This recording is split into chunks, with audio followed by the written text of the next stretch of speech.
नाड़ी वैद्य कायाकल्प के औषधि ज्ञान के इस कार्यक्रम में हम आपका स्वागत करते हैं।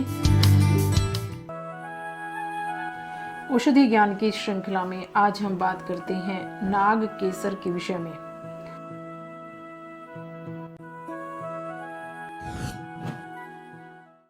नागवत सर्प फण आकारवत स्त्री केशरम अस्ति यस्मिन, अर्थात जिसका स्त्री केशर सर्प के फन की तरह रहता है वह नाग केसर है। विभिन्न भाषाओं में नाग केसर को विभिन्न नामों से जाना जाता है।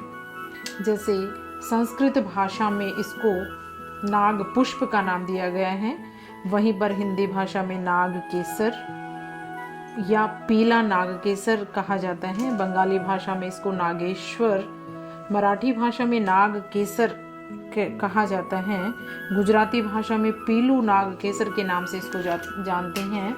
वहीं पर अंग्रेजी भाषा में कोबराज सेफ्रन और लैटिन भाषा में मेसुआ फेरिया के नाम से जाना जाता है। नाग केसर पूर्वी हिमालय, आसाम, दक्षिण हिंदुस्तान और पूर्व बंगाल के पहाड़ों पर पाया जाता है। इसको बगीचों में भी लगाया जा सकता है। यदि हम बात करें इसके गुण और प्रयोग के विषय में तो नाग केसर संग्राही, गर्भस्थापक, कुछ उष्ण प्रवृत्ति वाला, रक्त संग्राहक, आम पाचक एवं दीपक होता है। इसकी छाल और मूल तिक्त एवं सुगंधित होती है। इसकी छाल कुछ संग्राही होती है। इसके कच्चे फल सुगंधित, कड़वे और विरेचक होते हैं। खून की कमी में मक्खन और मिश्री के साथ इसे खिलाने से खून की कमी समाप्त हो जाती है। गुदा द्वार की जलन, रक्त अतिसार, वमन, हिचकी, तृष्णा, रक्त प्रदर, श्वेत प्रदर और अति स्वेद में भी नाग केसर का प्रयोग किया जाता है।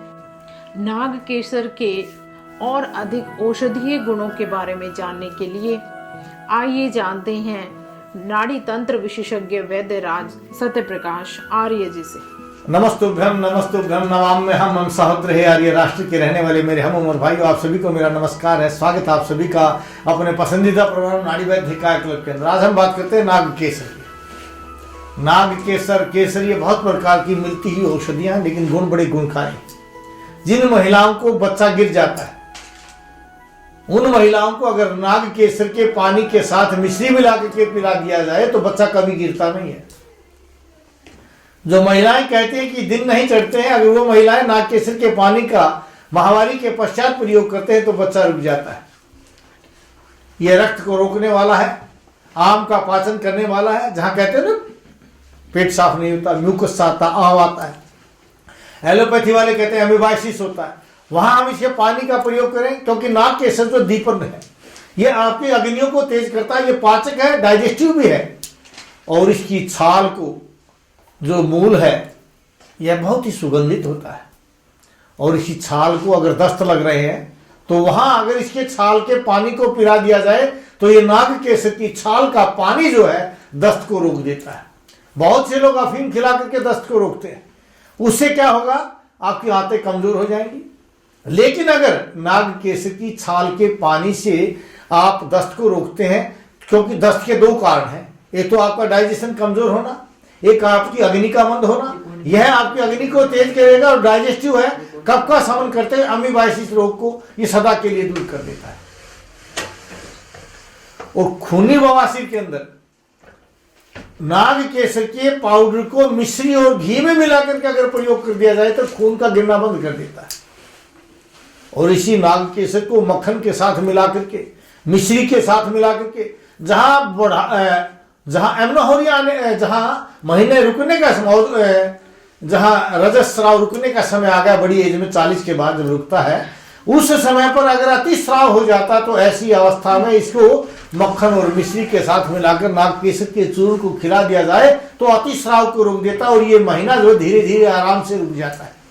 और डॉक्टर लोग वहां क्या करते हैं, वो कहते हैं कि आपके महीने नहीं रुक रहे हैं, बच्चादानी में कोई गांठ बता देते हैं, अगर बच्चादानी को निकाल दीजिए आपको बहका देते हैं कि यह गांठ आगे चलकर के कैंसर बन जाएगी, इसलिए आज इसका ऑपरेशन करा लीजिए। आप अज्ञानतावश ऑपरेशन करा लेते हैं और उस ऑपरेशन से तो आप समझते हैं टूटे पे जुड़े नहीं जुड़े, गांठ पड़ी जाए, शरीर का अंग कहीं कट जाता है तो बहुत ही पीड़ादायक होता है। और बड़ी अवस्था में शरीर का कटना तो समझो आपका बुढ़ापा बेकार हो गया।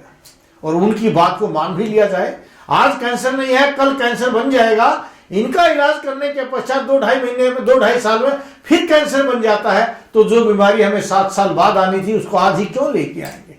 आप नाक किसी के चूर्ण को मिश्री के साथ मिला करके, मक्खन के साथ मिला करके दिन में 2-3 बार प्रयोग कर लीजिए। पीसीओडी की समस्या भी इससे खत्म हो जाएगी, अतिस्राव की समस्या खत्म हो जाएगी, आंतों के अंदर गर्भाशय के अंदर जो ग्रंथि बनी हुई है वो भी ठीक हो जाएगी। और अगर केसर और नाक केसर दोनों को मिला करके फिलोपिन ट्यूब के अंदर अगर शिस्ट बन जाता है या ब्लॉकेज हो जाती है, यह शिस्ट और ब्लॉकेज को भी खोल देता है, सदा के लिए ठीक कर देता है। आप इसका प्रयोग कीजिए। और जहां कफ युक्त खांसी होती, कफ ज्यादा आता है, क्यों कफ क्यों आता है? एलोपैथी वाले क्या करते हैं, कफ युक्त खांसी में एंटीबायोटिक दे देते हैं, आगे चल करके वो आपको एलर्जिक अस्थमा बना देते हैं। कफ क्यों बना? क्योंकि आंतें कमजोर थी। आंतों में कफ क्यों बना? क्योंकि दीपन नहीं था, पाचन नहीं था। तो दीपन और पाचन औषधि के रूप में अगर आप इसका प्रयोग करते हैं तो बहुत ही लाभकारी है। खूनी बवासीर में लाभकारी करेगा, गुदा में जलन होती है तो बहुत लाभकारी करता है। इसलिए नाग केसर को आम मिल जाता है, इसमें कोई ऐसी नहीं कि आपको कोई गलत दे देगा, उत्तम औषधि है, आपको सही रूप में मिल जाती है, घबराने की आवश्यकता नहीं, क्योंकि आयुर्वेद आपके पास है। तो आयुर्वेद में इस नाग केसर के गुणों को जानते हुए सही समय पर इसका प्रयोग करना सीख जाइए, आप ठीक हो जाएंगे। हमारे बुजुर्ग क्या करते थे, उनको पता होता था खांसी हुई तो हल्दी चीनी खिला दिया, और खांसी होगी, सूखी खांसी होगी तो काले बासे को, लहसुन को जला करके खिला दिया, उससे खांसी ठीक हो जाती थी। लेकिन आज आप लोग क्या करते हैं, बड़े नर्सिंग होम में जाते हैं, वहां उस छोटे से बच्चे को एंटीबायोटिक दिया जाता है। धीरे धीरे एंटीबायोटिक का प्रयोग करते करते 1-2 साल के अंदर वो बच्चा ब्रोंकाइटिस, अस्थमा का रोगी हो जाता है। इसलिए हमारा प्रयास ये है कि आप देसी दवाओं से ठीक हो जाइए, घरेलू इलाज से ठीक हो जाइए। अगर एक दिन वही आपको आराम मिलता है तो आप हमारा इलाज कर लीजिए, नहीं इलाज होता तो आप डॉक्टर के पास चले जाइए। लेकिन आयुर्वेद और मेरा अनुभव कहता, जिन चीजों को मैं आपको बता रहा हूं ना, पिछले 35 साल से मैं अनुभव कर रहा हूं, इस अनुभव के आधार पर मैं आपको बता रहा हूं, आप इसका प्रयोग करेंगे तो अगले दिन से ही ठीक हो जाएंगे। बाकी अधिक जानकारी चाहते हैं तो टीवी स्क्रीन के नीचे नंबर जो मिला हुआ, आप इस नंबर पर बात कर लीजिए, अपॉइंटमेंट ले लीजिए, या इनके बारे में कोर्स करना चाहते हैं तो हमारे YouTube चैनल nvkbharat.com पर चले जाइए, वहां अपने आप को आप रजिस्टर करा करके घर बैठे इस तरह के इलाज को सीख सकते हैं। भले आप डॉक्टरी ना करें, लेकिन अपने परिवार की डॉक्टरी तो आप कर ही सकते हैं, अपने समाज की डॉक्टरी तो आप कर ही सकते हैं। ये भी बहुत बड़ा काम है। आपने अपने समाज को बचा लिया, अपने परिवार को बचा लिया, अपने आप को बचा लिया, कितना बड़ा कार्य कर लिया। शरीर माध्यम खलु धर्म साधनम, अगर आपका शरीर ठीक है तो आपने सब कुछ प्राप्त कर लिया। गच्छामि पुनर्मिलनाय जा रहा, दोबारा मिलने के लिए भाव के साथ कि आप स्वस्थ रहे, अपने परिवारजनों को स्वस्थ रखें, भारतवर्ष को स्वस्थ रखें। जय भारत, जय भारती।